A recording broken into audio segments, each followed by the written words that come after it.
Gewaardeerde luisteraars, pastoor Frans Ooyeberg van die Kruis Triomfeer Bediening. Ek groet in die naam van Jesus Christus, ons verlosser, ons zaligmaker, en dit is vir my 'n besondere voorreg om weer eens met u te gaan gesels uit die dierbare boek van die Here, en wel uit Openbaring hoofstuk 16, wat ons vandag gaan begin kyk na vers 17 af, na die res van die hoofstuk. Ek hoop ek vind u in gesondheid, liggaam, siel en gees, en reg vir die wegraping van die kerk van Christus. Kom ons bid. Vader, ons sê vir u baie dankie dat ons Openbaring mag bestudeer. Ons weet ons gaan nie daar wees nie, Here. Ons weet dat ons gaan weggeraap word voor hierdie 7 jaar van finale oordeele aanbreek. Maar dankie, Here, dat ons die voorreg het om te kyk na Openbaring en Christus te leer ken in die krag van sy opstanding. In Jesus naam, amen. Openbaring se laaste hoofstuk 16 se laaste verse 17 tot 21. En die 7de engel het sy skaal uitgegooi in die lug, en 'n groot stem uit die hemel, uit die tempel van die hemel gekom, van die troon af, wat gesê het: dit is verby. En daar het stemme gekom, en donderslae, en bliksemstrale, en daar het 'n groot aardbewing gekom, soos daar nog nie gewees het, vanaf die mens op die aarde was nie. So 'n geweldige groot aardbewing. En die groot stad is in 3 dele verdeel, en die stede van die nasies het geval. En die groot Babylon is in gedagtenis gebring voor God, om haar te gee die beker met die wyn van die grimmigheid van sy toren. En alle eilande het gevlug, en berge is daar nie gevind nie. En groot haal, omtrent 'n talent swaar, het uit die hemel op die mense geval. En die mense het God gelaster oor die plaag van die haal, omdat sy plaag ontsettend groot was. My vriend, jy dink dit wat die wêreld nou tref, is erg. Daar's 'n verskil tussen wat God nou doen en die einde van hoofstuk 16. Wat God nou doen met aardbewings en oorstromings en hongersnood, is eintlik God wat hierdie wêreld in sy hande het, en hy skud hulle, en hy sê, word wakker, word wakker, word wakker. Daar gaan hy nie omgee of hulle wakker is nie, daar is dit oordeel. Nou kyk ons na die 7de bak, die finale oordeele. Dit is gedoen. Komende van die troon self sê vir ons, dat daar geen vertraging meer sal wees nie. In genade het God hierdie toneel uitgerek, soveel as wat hy kon. Die seels is gevolg deur trompette. Die trompette is gevolg deur bakke. Maar hierna sal daar geen oordeele meer oor die aarde wees nie. Dit is gedoen. Dis klaar. Die feit dat die bak in die lug gegooi word, kan oordeel toon teen die vors van die mag van die lug. Efesiërs 2 vers 2 en sy bondgenote. Kom ons lees Efesiërs 2 vers 2.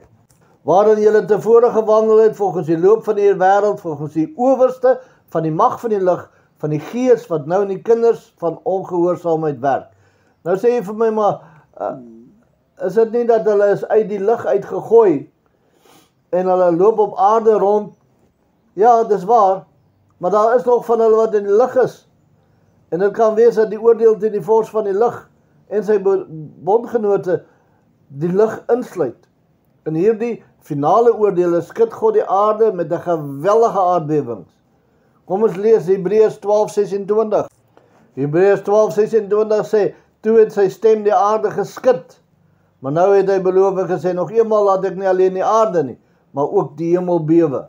Nou ons is op die oomblik in daai stadium wat hy die wêreld wil wakker skud, kom, word wakker. God se oordeel is naby. Hoekom wil jy nog aanhou om die duiwel te dien? Hoekom wil jy nog aanhou om sonde te doen? Hoekom wil jy nog aanhou om aan te gaan soos wat jy aangaan en aankarring? Hoekom begin jy nie om God te dien nie? Want daar kom 'n oordeel. Soos hy gesê het, ek herhaal Hebreërs 12, nou het hy beloof en gesê, nog eenmaal skud ek nie net die aarde nie, maar ook die hemel. Tog die dinge wat kan nie geskid sal bly nie. Daar is baie goed wat geskid sal word. Nou praat hy van die val van Babylon. Die groot stad word meer eksplisiet beskryf in hoofstuk 17 en 18. Ons kom daarby. Hier is dit genoeg om te sê dat God haar die beker van die wyn van die felheid van sy toren gee. Ek gaan nou nie in op die Griekse woorde nie, dit is nie nodig nie. Maar God gee vir haar, en as jy nou kyk, daar is straf op sonde, en ek wil dit nou net verduidelik. God het aan die kruis van Christus gedeel met sonde. God het aan die kruis van Christus, het hy die mag van sonde gebreek, die mag van Satan gebreek. Op die kruis van Christus, deur die bloed van Christus, het hy vergifnis bewerkstellig. Wanneer ons sonde bely, is hy getrou en regverdig om ons te reinig van alle ongeregtigheid, ons te vergewe van hierdie sondes. Ons gaan nie weer op aarde in hierdie lewe gestraf word spesifiek vir sonde nie. Maar alhoewel God nie jou en my en die sondaar daar buite straf vir sonde nie, is daar wel gevolge op sonde. As jy 'n alkoholist is en jy drink so baie dat jou lewer aangetast word, gaan jy doodgaan van lewerkanker. Daar's baie dinge van sonde wat as jy buite die huwelik egbreek pleeg, kan jy seksuele siektes opdoen. Jy mag vergewe word vir daai sonde wanneer jy God vra om jou te vergewe, maar daardie seksuele sondes is nie die oordeel op sonde nie. Dis die gevolg van sonde. Die feit dat jou lewer oppak is nie God se oordeel omdat jy drink nie, dis gevolg van sonde. As ek my paralytic drink en ek vat die kar en ek ry in 'n boom vas, is dit nie God wat my straf vir my sonde nie, dis die gevolg van my sondige daad. Maar hier, en ons sien dit veral in hoofstuk 17 en 18. In hoofstuk 16 is dit genoeg om te sê dat God, Babylon, haar die beker van die wyn van die felheid van sy toren gee. Dan sien ons dat hy praat hier van reuse haalkorrels val wat tot 100 pond weeg. Die mens reageer in volslaa onberouvolle verdorwenheid. Nou op die huidige stadium kan mense nog sê, maar ek sien nie vir God nie. Hoekom tree God nie in nie? Kyk die tsunamies, kyk die aardbewings, kyk wat gebeur in hierdie wêreld, maar God doen niks daaromtrent nie. En die mens kan dalk nog sê, maar daar is nie 'n God nie, want as daar 'n God was, dan sou dit nie gebeur het nie. Maar in die groot verdrukking het hulle te doen gekry met Jesus Christus in die krag van sy opstanding. In die groot verdrukking weet hulle, dis hy. In die groot verdrukking weet hulle, daar is 'n God, want hulle laster hom, hulle vloek hom, hulle skel hom. En hier val reuse haalkorrels, soos wat jy nog nooit gesien het nie, uit die lug op die mense. Een haalkorrel kan 'n man morsdood val. Hulle weet dis God wat dit doen. Hulle het nou deur hierdie 7 jaar te doen gekry met sy oordeele, maar hulle het geen berou nie. Hoekom nie? Want hulle dra die merk van die dier. Ek wil vir jou sê, my vriend, daar is nie 'n merk van die dier op die oomblik nie.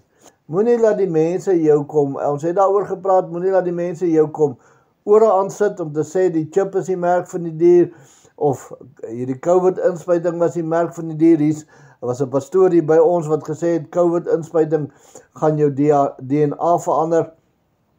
Ek het 'n COVID-inspuiting gekry, 2 van hulle, en my DNA is nog net presies dieselfde. My liggaam is nog net presies dieselfde. Maar weet jy, nadat jy die COVID-inspuiting gekry het, het jy 'n hartaanval gehad. So dit was die COVID nie, dit was nie COVID nie, dit was my ongesonde lewenswyse. Te veel vet en toe die are geblok. Die COVID het nie die are in my hart geblok nie, vet het. Maar om terug te kom na wat ons praat, reuse haalkorrels val en die mens reageer in volslaa onberoubare verdorwenheid. Nou alles dikwels 'n instrument van oordeel teen God se vyand, soos ons gesien het in Egipte. Kom ons lees Exodus 9:24. Exodus 9:24, en daar was haal en onophoudelike vuur binne in die haal. Baie swaar, soos in die hele Egipteland nooit gewees het, vandat dit aan 'n volk behoort het nie. Met ander woorde, voor die grondlegging van die wêreld. Eintlik kan 'n mens dit so sê. En het u dit al ondervind? Daar was haal en onophoudelike vuur binne in die haal. Baie swaar, soos in die hele Egipteland nooit gewees het, vandat dit aan 'n volk behoort het nie. Kan dit wees dat hierdie skrifgie vooruit sien op die haal wat gaan val in die groot verdrukking? Ek meen, het jy al ooit haal gesien? Haal is ys. Het jy al ooit haal gesien met onophoudelike vuur binne in die haal? Vuur en ys gaan nie saam nie.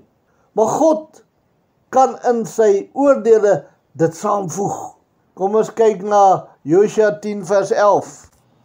Josua 10 vers 11 sê, en toe hulle voor Israel uitvlug, terwyl hulle op die afdrand van Bet-horon was, het die Here groot haalstene uit die hemel op hulle gewerp tot by Aseka, sodat hulle gesterf het. En daar het meer gesterf deur die haalstene as wat die kinders van Israel met die swaard doodgeslaan het.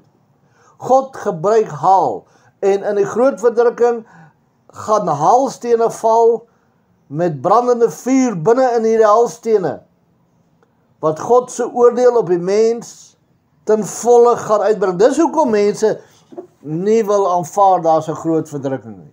Dis hoekom predikers wat die evangelie van God verkondig, wegbly van die groot verdrukking, veral die wrede wolwe, veral hierdie ouens van die nuwe apostoliese reformatie. As hulle kan regkry om hierdie ding te swaai, en hulle kan regkry om die wêreld reg te kry, en hulle kan regkry om God te beheer, en Christus laat terugkom wanneer hulle wil hy moet terugkom, dan kan hulle die oordeel van God vryspring. Maar ek het nuus vir hulle. Ek het nuus vir die sondaar. Ek het nuus vir die ateïs. Ek het nuus vir die homoseksueel. Ek het nuus vir die lesbien. Jy, as jy bly lewe, as jy nou doodgaan, gaan jy hel toe.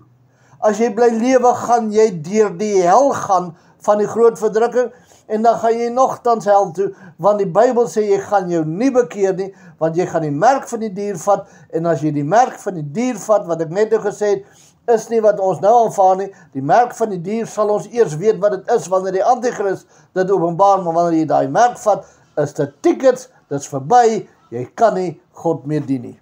Kom ons lees Jesaja 28 vers 2.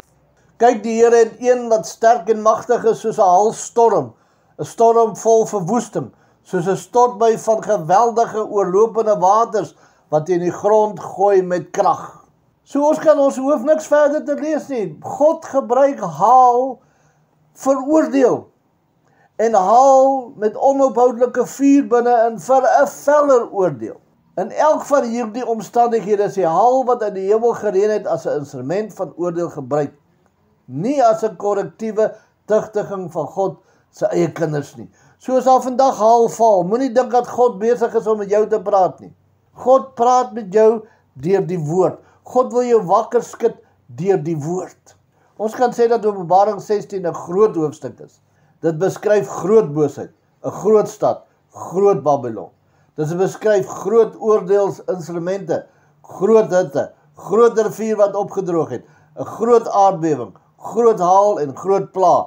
En ek sien nou gister het hulle ding hier op YouTube gehad van die Efraat rivier wat opgedroog het en wat hulle daar ontdek het. Ek sal nie veel aandag daaraan gee nie, om 'n eenvoudige rede is dat dit kan Photoshop wees, dit kan leuns wees, want die Bybel praat van die Efraat rivier wat gaan opdroog, en ek dink is baie naby, maar ek glo nie dat dit al gebeur nie.